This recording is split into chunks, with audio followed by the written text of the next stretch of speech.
The responsibilities of the youth of migrant communities. Dear listeners, I'd like to start with a quote by President Lyndon B. Johnson. The land flourished because it was fed from so many sources, because it was nourished by so many cultures and traditions and people. Individuals migrate for many reasons, including security, human rights, poverty, and climate change. The youth of migrant communities have to face many adversities when settling into a new location and community. They are challenged every single step of the way. However, there are responsibilities that come with being the youth of migrant communities. Migration is not easy. Leaving where you come from and the people you know in hopes to build a safe and secure future is not easy. However, youth must understand that it is not only a challenge for them, their parents also struggle with this process. The youth has a responsibility towards their parents. We must acknowledge that this is a struggle that will only be eased if we work together with our parents. We must treat them with respect, and we should spend more time with our families and ask how they are holding on. The youth in general tend to blame parents for minor inconveniences.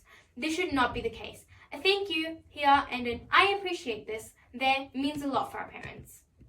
As a part of the migrant youth, I can say that we sometimes, more often than we probably should, take what we have for granted. We forget that not everyone has it as easy as us. Sometimes we ignore that we do have what we do have while we dread over what we don't. This is where the importance of appreciation comes. We must not only appreciate our community, but we must also give back.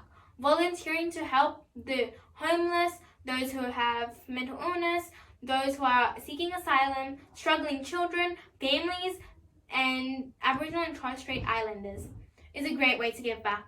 Cleaning up the neighborhood is another great way.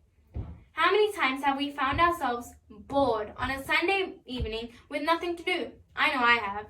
Why not go on a walk around the neighborhood and clean up?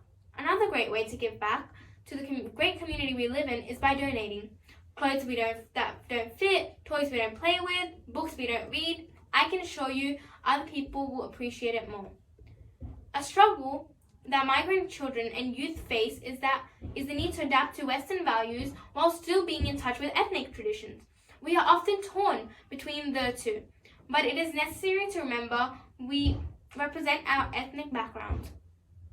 Sometimes the values of a Western society clash with our traditional values.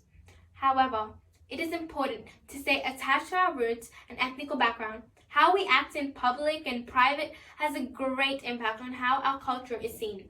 It is important we treat the surroundings of ours with respect and consideration and hope for the same respect and consideration back. Save the earth. How many times have we heard this? How many times have we acted accordingly? It's quite obvious that these two numbers differ drastically. Just like we have a responsibility towards our parents, community, and culture, we also have responsibilities towards our environment. There are several acts we can perform in our everyday life to help our environment.